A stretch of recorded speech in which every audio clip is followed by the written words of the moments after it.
नमस्कार दोस्तों, आज हम बात करेंगे एक ऐसे ऐतिहासिक बदलाव की नीति के बारे में जो भारत के उच्च शिक्षा संस्थानों में जातिगत भेदभाव और असमानता को पूरी तरह से समाप्त करने की दिशा में एक महत्वपूर्ण कदम है। यूजीसी के इक्विटी रेगुलेशन 2026 के बारे में सबसे पहले हम जानते हैं ये यूजीसी है क्या। यूजीसी का पूरा नाम है यूनिवर्सिटी ग्रांट कमीशन। यूजीसी ने 13 जनवरी 2026 को एक नया नियम बनाया जिसका नाम है प्रमोशन ऑफ इक्विटी रेगुलेशंस। इस नियम का सीधा मतलब है कॉलेज और यूनिवर्सिटी में हर छात्र को बराबरी, सम्मान और सुरक्षित माहौल मिलना। अब इसके मुख्य कुछ बिंदुओं को भी देखते हैं। पहला है इक्वल अपॉर्चुनिटी सेंटर। हर कॉलेज यूनिवर्सिटी में इक्वल अपॉर्चुनिटी सेंटर अनिवार्य होगा जहां जाति आधारित भेदभाव की शिकायत और समाधान होगा। दूसरा है इक्विटी कमेटी। यह समिति SC, ST, OBC, दिव्यांग और महिलाओं का प्रतिनिधित्व सुनिश्चित करेगी ताकि हर आवाज को सुना जाए। तीसरा इक्विटी हेल्पलाइन 24/7 सहायता उपलब्ध रहेगी जिससे अगर किसी भी छात्र को असुविधा या प्रताड़ना होती है तो वह तुरंत मदद ले सकता है। चौथा है कैंपस इक्विटी स्क्वाड। छात्र छात्राओं पर जागरूकता और निगरानी के लिए टीम नियुक्त की जाएंगी। पांचवा है पेनाल्टी फॉर नॉन कंप्लायंस। अगर कोई कॉलेज यूनिवर्सिटी नियमों का पालन नहीं करेगा तो यूजीसी के पास सख्त कार्रवाई का अधिकार होगा, जैसे मान्यता रोकना या डिग्री प्रोग्राम बंद करना। अब जरा इसकी जरूरतों पर भी नजर डालते हैं कि आखिर ये इतना जरूरी क्यों है। भारत का संविधान हर नागरिक को बराबरी, सम्मान और गरिमा का अधिकार देता है।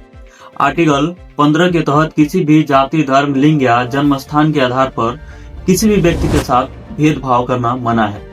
लेकिन असल जीवन में कुछ शिक्षा संस्थानों में आज भी ऐसे दुर्व्यवहार देखने को मिलते हैं, जैसे छात्र छात्राओं को अलग थलग करना, बराबर अवसर न देना, सामाजिक और शैक्षणिक गतिविधियों से वंचित करना।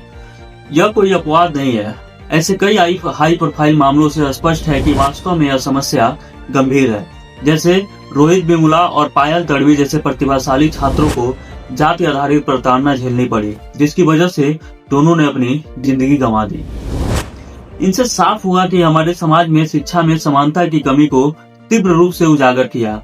ऐसी तमाम घटनाएं आए दिन होती रहती हैं, इसलिए ये बहुत जरूरी है।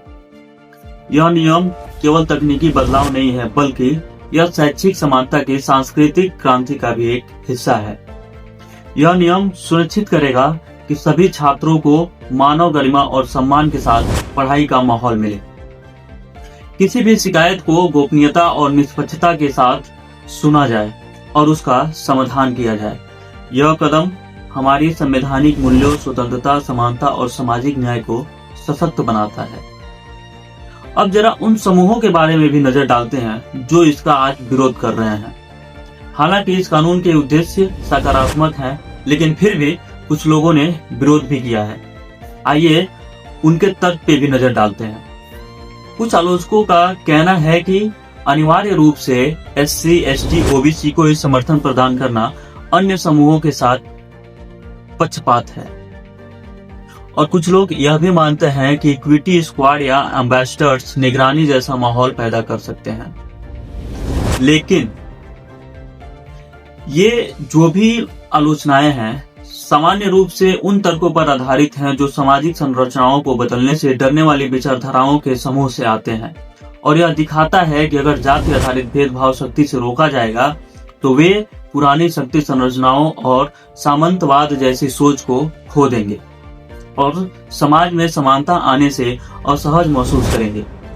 यह विरोध अक्सर समाज के विभाजनकारी दृष्टिकोण से आता है, न कि सकारात्मक बदलाव से। भारत के संविधान ने स्पष्ट किया है कि कोई भी असमानता, भेदभाव या अपमान किसी भी व्यक्ति के साथ नहीं होना चाहिए। आर्टिकल 15 इसके लिए विशेष प्रावधान देता है। इसलिए यूजीसी के नियम सिर्फ शैक्षिक नियम नहीं है, वे हैं संवैधानिक मूल्यों का संरक्षण, ताकि भारत के युवा हर सामाजिक पृष्ठभूमि से बिना डर, बिना भेदभाव के पढ़ सके, आगे बढ़ सके और देश की प्रगति में योगदान दे सके। अगर ओवरऑल सब चीज को मिलाकर देखा जाए तो यूजीसी के इक्विटी रेगुलेशन 2026 एक सकारात्मक, न्यायपूर्ण और समावेशी भविष्य की ओर एक बड़ा कदम है। यह हर छात्र को बराबरी का हक देता है और हमारे उच्च शिक्षा संस्थानों को सच्ची आजादी, सम्मान और मानव गरिमा का प्रतीक बनाता है। अगर यह वीडियो आपको उपयोगी लगा हो तो लाइक, शेयर और सब्सक्राइब जरूर कीजिए और अपने दोस्तों के साथ शेयर जरूर कीजिए।